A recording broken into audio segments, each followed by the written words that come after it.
time to Real Shame, a show where the two of us talk about our list of movie blind spots. My name is Andy. And I'm Adam. And on Monday's episode, we talked about a movie that was from my list. Also, you hadn't seen, but it was technically from my list. That was Richard Curtis, the Richard Curtis penned Four Weddings and a Funeral. And Adam decided to pair that with another Richard Curtis penned movie. And that movie is... It's the story of a bookstore owner caught up in a whirlwind romance with a famous actress that all started in Notting Hill.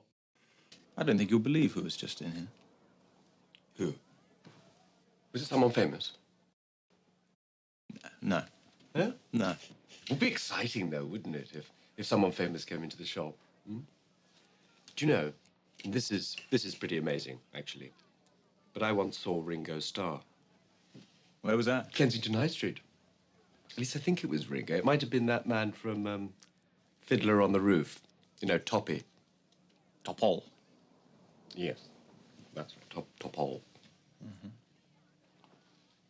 Actually, Ringo Starr doesn't look at all like Topol. Yeah, but he was quite a long way away from me. So actually, it could have been neither of them. Yes, I suppose so, yes. It's not a classic anecdote, is it? It's not a classic, no. Notting Hill is a movie that came out in 1999. It is written by Richard Curtis. That's the theme for this week. It's directed by Roger Mitchell. Apparently, they wanted Mike Newell to direct it, but he decided to direct Pushing 10 instead, thinking that it was too similar with Four Weddings and a Funeral. And I think, like I said Monday, there's a lot of themes in Richard Curtis movies that are that appear from time and time again. Again, Richard Curtis, you know him from penning About Time, Love Actually, Yesterday, The Boat That Rocked. Roger Mitchell did Hyde Park on the Hudson. That's with Bill Murray. Yeah, Groundhog Day himself, Bill Murray. And he did My Cousin Rachel. Were the only kind of big movies that kind of rung a bell from his. Is My Cousin Rachel a sequel to My Cousin Vinny? It's no, unfortunately not. I know it's I've not seen it, but I do know what it's about. So it's too bad it's not a sequel to My Cousin Vinny though. Notting Hill, yeah. Any movie could be better being a sequel to My Cousin Vinny. They're probably gonna reboot that. They're probably gonna have some Legacy sequel where like Marissa Tomei is like the mother of some up and starting, and have Joe Pesci in the background. Maybe. I kind of want to hate that, but I don't think I will hate that. Yeah. It has Julia Roberts as Anna Scott, the famous actress in the movie. Has Hugh Grant as William Thacker, writer for Horse and Hound magazine, apparently. Richard McCobb as Tony. Rhys Ifans, I tried to say his name Monday, I got it wrong, as Spike. James Dreyfuss as Martin. Tim McNeary as Max, I think. Gina McKee as Bella. Emma Chambers as Honey. And Hugh Bonneville is Bernie. There's two Hughes in this movie, and neither of them are Jackman. It's a movie that I've never seen, and it's a movie you've never seen, right? Never seen it. But we decided to pair them together. So what'd you know about Notting Hill going into it, and what'd you think about Notting Hill after watching it? Once again, I remember when this movie came out. I remember the poster with the big poster of Julia Roberts as Anna Scott in it, and like Hugh Grant walking past it. I remember that. I remember Hugh Grant doing like his little promotional tour for this movie and talking about Notting Hill at one point on Entertainment Tonight or something. I don't know. Vague little memories from yesteryear. But yeah, I had never seen it. I knew that it was about a guy that hooked up with a famous actress and, you know, were they going to stay together and that kind of thing. But I didn't know that it was, you know, Richard Curtis or anything like that. I just thought it was some rom-com movie. So I didn't like this one very much. And you know, I don't like to watch the movies that we pair together really, really close together. Like, I don't like to watch them one after the other unless I'm super, super pressed for time. Like, we're going to film the episodes the next day and I've just, you know, procrastinated or something. But I tend to not do that. And I did not watch these back to back. I watched Four Weddings and a Funeral, you know, last Saturday or something. And I watched Notting Hill probably a couple of days later or something like that. But I don't know if I was still riding high on the Four Weddings and a Funeral train or what. But I found Notting Hill just to be slow and boring. And I like Hugh Grant just fine. I have nothing against him as an actor, but let's face it, the guy stammers. You know, I mean, well, I think that it's like spit it out already, like And I felt like Hugh Grant just kind of stammers his way through this entire. He's supposed to be charming.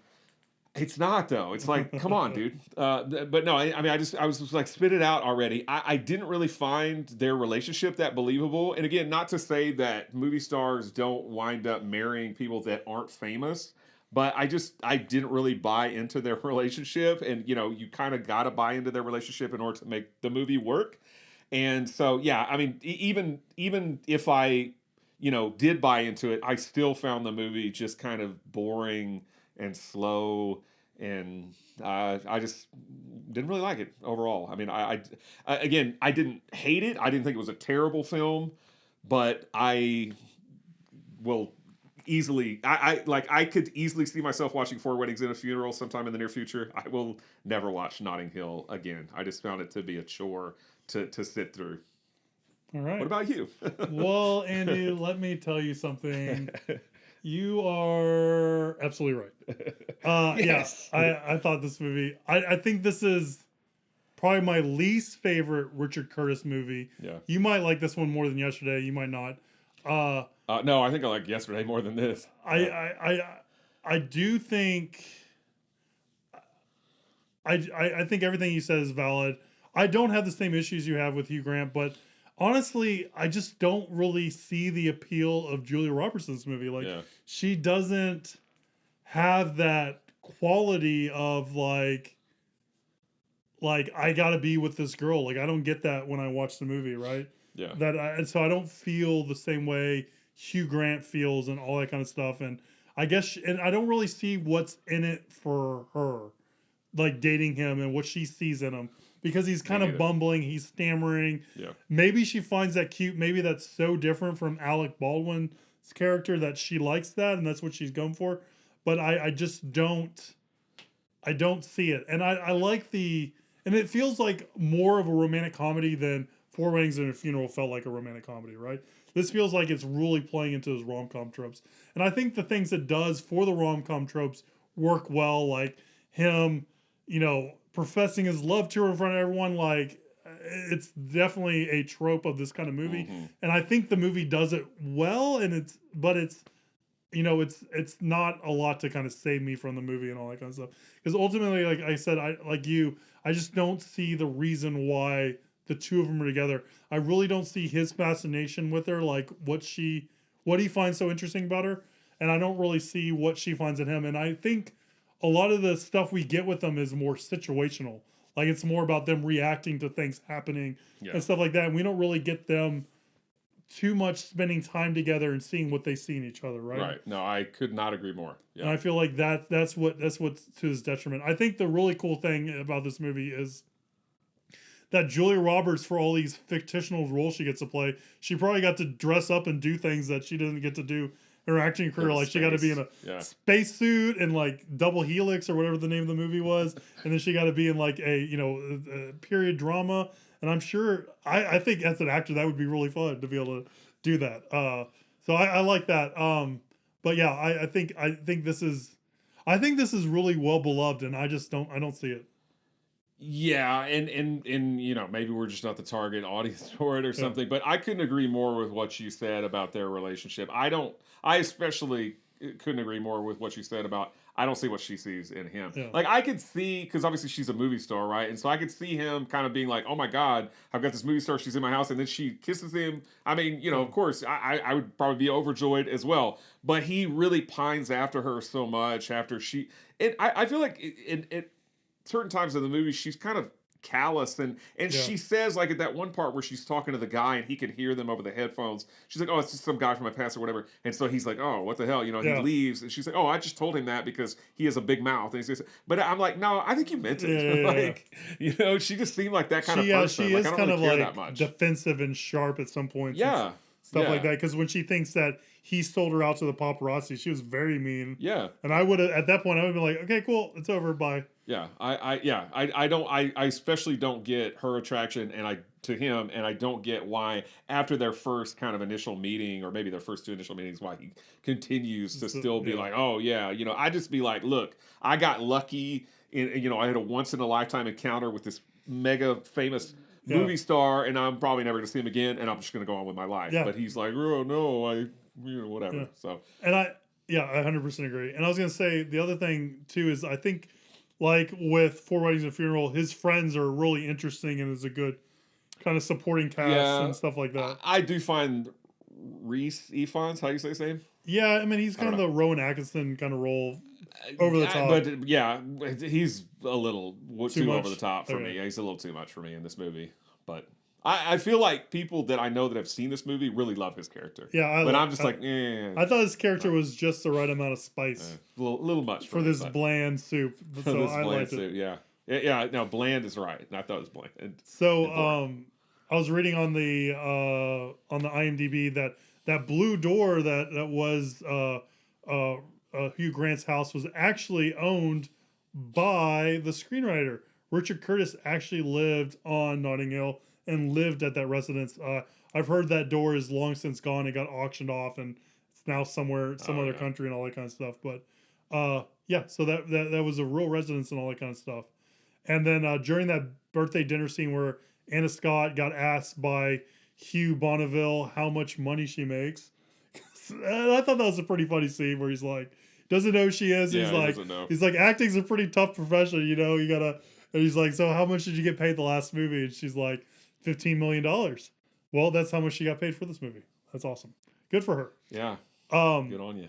So I thought that was kind of cute and funny and interesting trivia. So yeah, I wish I liked this one more. I need to see the Bridget Jones movies because those are, I think, big on the list of stuff I haven't seen of his. But if they're closer to Notting Hill and less close, they're closer to Notting Hill than they are Four Weddings and a Funeral. I don't think I'm going to have as much fun watching this. I say no. I take that back. I think I remember the first one being good. I think I saw. There's like 2 sequels. Yeah. I think I only saw the first sequel and I didn't care for it. But I seem to remember the first one being pretty good. So maybe the first one. All right, I might do that. So it's all you. So this movie is 83% fresh on Rotten Tomatoes, 79% audience score. Roger Ebert gave it 3 stars. Sadly, Siskel passed away earlier in 1999. Malton gives it 3 stars as well. So Ebert and Malton both 3 stars. All right. They're favorable on it, more favorable than we are. They are. It seems like a lot of people are. All right. So on these Wednesday episodes, we always like to talk about viewers' questions, and we watched 2 movies not only written by Richard Curtis this week, but also starring Hugh Grant. So we decided to pick a question and look at Hugh Grant's filmography and maybe talk about our favorite Hugh Grant movies. I think if you know me, mine aren't going to be a surprise, but we'll get to that when we get to that. We all know what you're going to say for number 1. We are. So well, if you watched the show, if you watch any episode.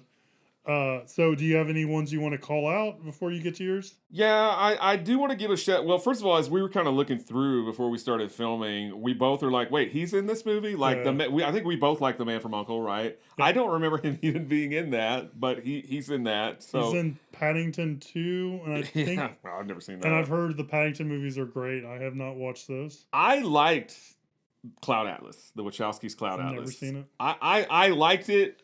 Again, I don't really remember. He plays a bunch of characters, but everybody in that movie plays a bunch of characters because it goes all through time. But I don't specifically remember him. I remember Tom Hanks and Halle Berry more, but it has been a while since I've seen it. But I was going to give those a shout out. But for me, and I feel like this is yet again a recurring theme of mine, the 90s was such an important period for me when it came to watching movies and kind of getting into movies, that so many movies from the 90s really have a special place for me.